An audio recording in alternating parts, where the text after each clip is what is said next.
At the outset, I wish to thank the organizers of the INASL 2024 for giving me this honor of presenting this oration in memory of Professor S.R. Naik.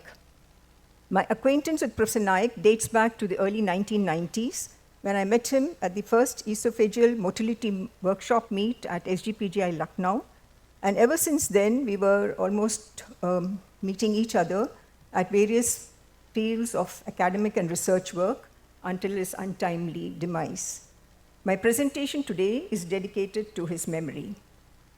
The outline of my presentation will be as shown here, and you'd realize today I'll not be talking of hepatitis B, C, ACLF, but rather on a mundane topic of gallstone disease and composition of bile, which I thought was of great interest to me during my career in the government sector. Before I discuss my research inputs in gallstone disease, I would like to mention that my portal of entry into the field of hepatology actually dates back to the 1978-1980, when I had a unique opportunity to work on hepatic venous outflow tract obstruction as an MD postgraduate at Madras Medical College Government General Hospital under my two mentors, late Professor Madana Gopalan and Professor Solomon Victor. The research question we had during this study was why certain patients with chronic liver disease did not respond to diuretics and required frequent paracentesis. What's really started as a small project extended for almost over a decade. And based on the radiological findings, that was a functional hepatogram and IVC gram, we came up with the following presentations of our patients. Those who had obstruction of the major hepatic vein presented with a large tender liver, dense ascites, and absence of hepatojugular reflux. Patients with suprahepatic IVC obstruction had classical features of venous congestion in the lower limbs with prominent veins in the abdomen, front, flanks, and the back. Based on the radiological imaging and the autopsy specimen findings, we were convinced that the obstruction of this particular segment of suprahepatic or the hepatic segment of IVC was largely congenital in origin.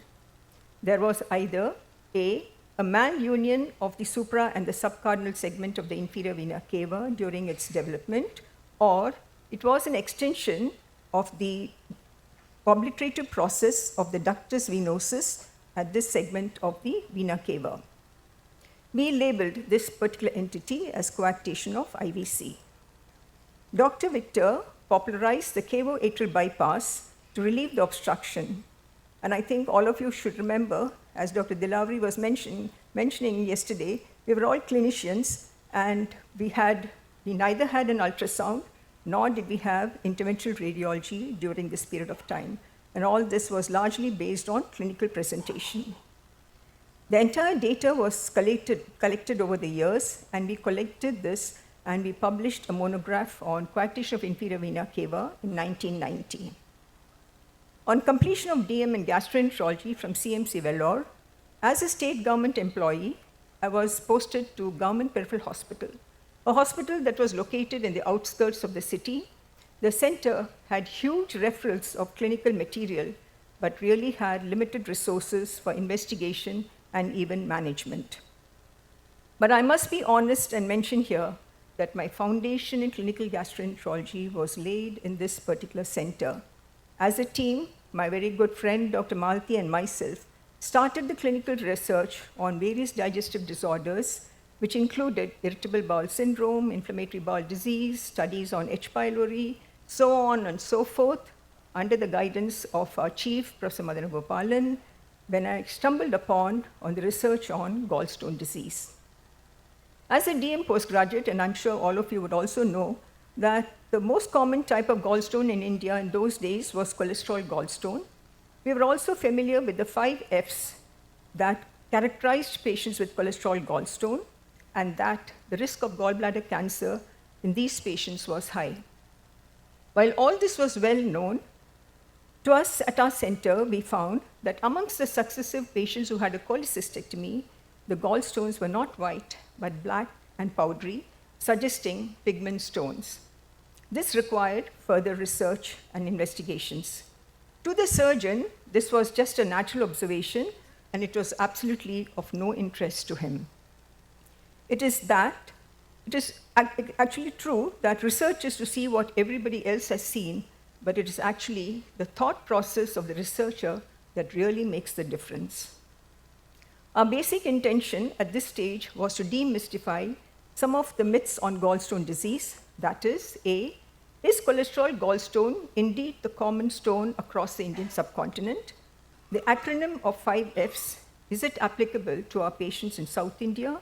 Were our patients from South at a high risk for gallbladder cancer? To answer these research questions, we started our research work by first characterizing the morphology of the gallstone, understanding the epidemiological characteristics of our patients, and then proceeded to analyze the composition of gallstones as well as the gallbladder bile using sophisticated instrumentation.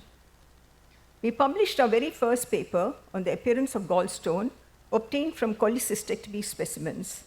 Based on the color and morphological characteristics, we classified these patients as black pigment stone, which constituted 80%, mixed gallstone, which was about 20%, and cholesterol gallstones were rare.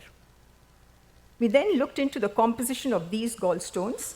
Dr. Palnivel, many of you would know, is a famous laparoscopic surgeon, the director of GEM Hospitals, and I was posted at Coimbatore Medical College then, helped us with analysis of these stones in his laboratory, free of cost. When we compared the pigment and the mixed gallstones, we found that bilirubin was the major constituent of pigment gallstones, while cholesterol was the important constituent of cholesterol gallstone. And calcium content was similar in both these stones. We then undertook a study to compare the composition of gallstones in our neighboring southern states of Kerala, Karnataka, and Andhra Pradesh. Interestingly, the morphological characteristics of all the stones from these 3 states were identical to those from our state. At this point of time, we decided to compare our data with other published reports from the rest of the country. We came across a publication by Professor Rakesh Tandon, who studied the prevalence and composition of gallstone in 4 different communities in New Delhi. He found a low prevalence of 1.8% amongst gallstones amongst the South Indians. The biochemical analysis endorsed our previous observation that the majority of stones from South India were indeed pigment. These were people who had actually settled in Delhi for more than a decade, and this study was an eye-opener. Environmental factors probably had no role in pathogenesis or the morphological characteristics of gallstones, suggesting the possibility of a genetic basis. Further, almost all of the publications from north and northeastern parts of the country supported the fact that cholesterol stone was a dominant stone in these regions. A study from Jharkhand, this particular researcher called up to say when he read my publication that the prevalence of gallstone in their city was essentially that of pigment gallstone, and this he attributed to high content of iron in groundwater. When we compared our data with gallstone characteristics in South Asian countries like Malaysia, Singapore, Korea, and Japan, the composition of mixed and pigment gallstones were almost similar to ours, and cholesterol gallstones were also rare in these countries. The next aim of our study was to determine if there were regional differences in the elemental composition of gallstone. For these studies, we needed funding. We managed to get a research grant of Rs 90,000 from Birla Smarak Kosh and used this fund for the subsequent projects. They, however, mentioned that the first publication should be in their journal, that is the Bombay Journal. It was a journal from Bombay. The organic and inorganic components of gallstones were analyzed using the infrared spectroscopy and FTIR at IIT Madras, and the elemental constituents were analyzed using EDXRF and PIXI at AC Technology, Madras. Several MSc students and PhD students now joined us to help us and assisted us with analysis for a meaningful interpretation of all these instrumental, sophisticated analysis. Both IRS and FTIR depicted the organic and inorganic components in wave form. The sharp peaks denoted cholesterol and calcium salts, while the blunt waveforms showed that it was a calcium bilirubin salt. There was more than 80% agreement by kappa statistics between the waveforms and the visual morphological characteristics of the gallstone, and subsequently, by seeing a stone, we would decipher whether it was pigment, mixed, or a cholesterol gallstone. When we looked into the elemental components, we found there were high concentrations of calcium and cholesterol gallstones from the northern parts, in the cholesterol gallstone, while potassium, copper, and iron were significantly high in pigment stones. And these findings remained the same for the pigment and mixed stones in the other 3 southern states. I was particularly interested in the nidus of the gallstone, so we did a scanning electron microscopy of the core of the mixed gallstone and the pigment stone. And as the stones in the pigment stones were amorphous, we really did not get a core. Cholesterol gallstones and the calcium had plate-like crystals, while the pigment gallstones were featureless, and the mixed gallstones had filamentous structures. The next question that came to our mind was, why was copper and iron in such high concentrations in pigment stones? Could it be of dietary origin? We looked into the dietary factors in these patients, and we found that tamarind, spicy and fried foods with high cooking oil had a positive association for gallstones, with a negative association for vegetables, fruits, tea, coffee, and sugar. As tamarind was a significant dietary risk factor, I requested one of the PhD scholars to study the paste of tamarind for its elemental constituents, and he found high concentrations of iron and zinc. We just made a note of this observation for future study. So we had some information. The Jharkhand group said they had high iron content in the soil, and we found high iron content in tamarind.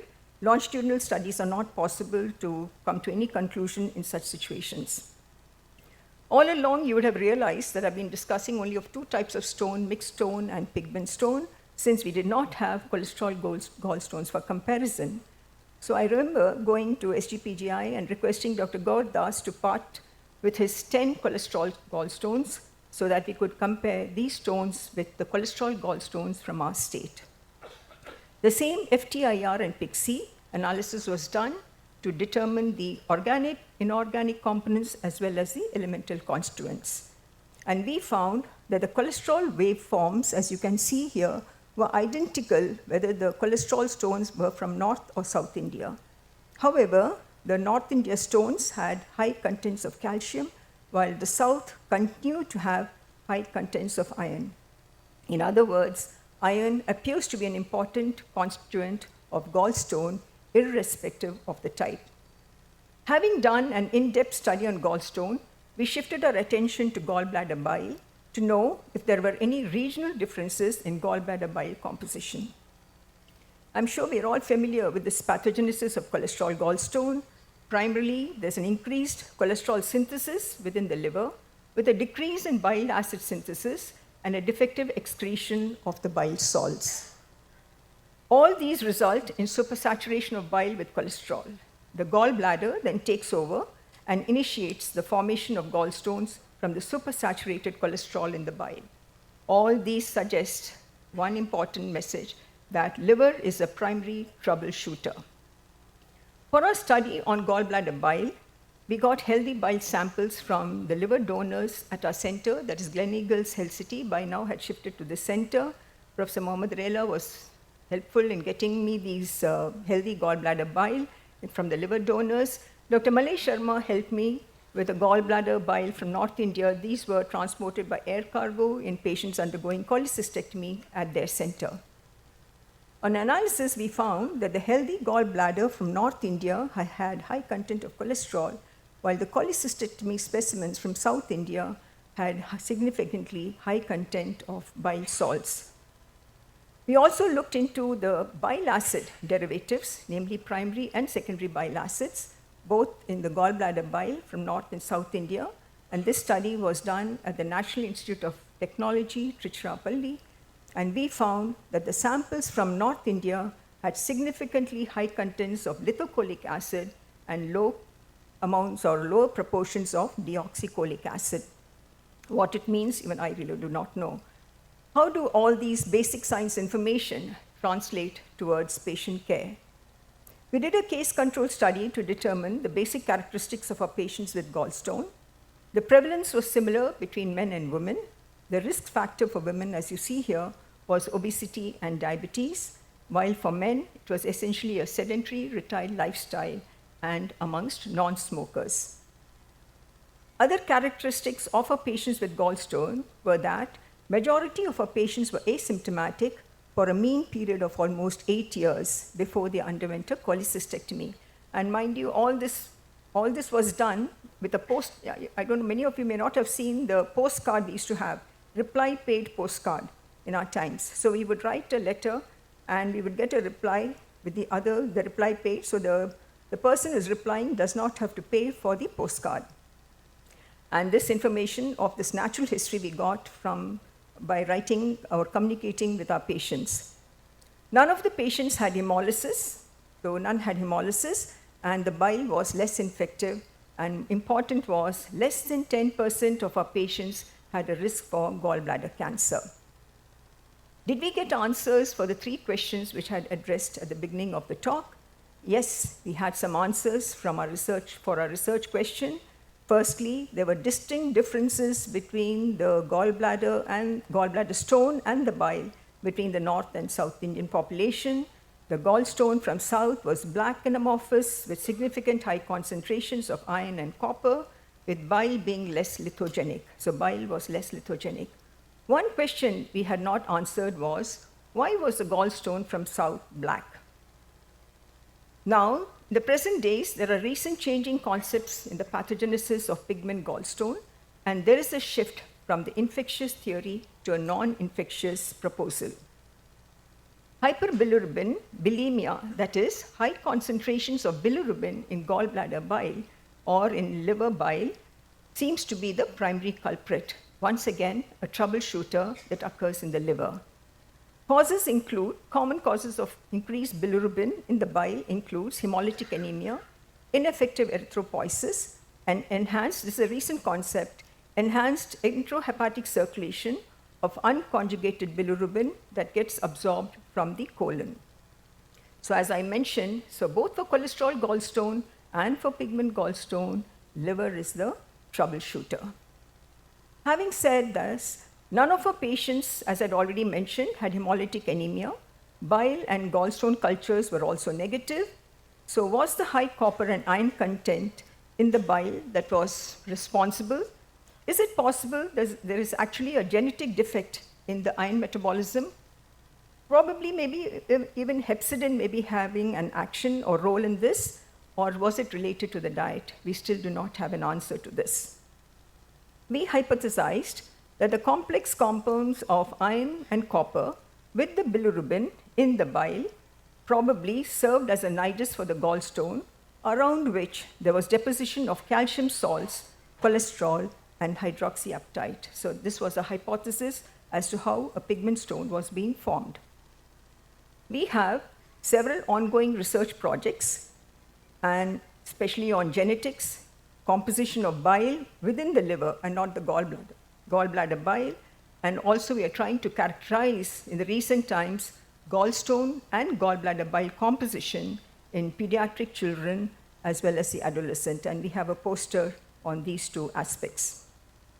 We have come a long way in getting sufficient information on the regional differences of gallstones and gallbladder bile, but the mechanistics for gallstone formation remains elusive. There are lots more to be explored in this field. For example, these are some of the questions which still come to my mind. For cholesterol gallstone, is there a defect in cholesterol metabolism?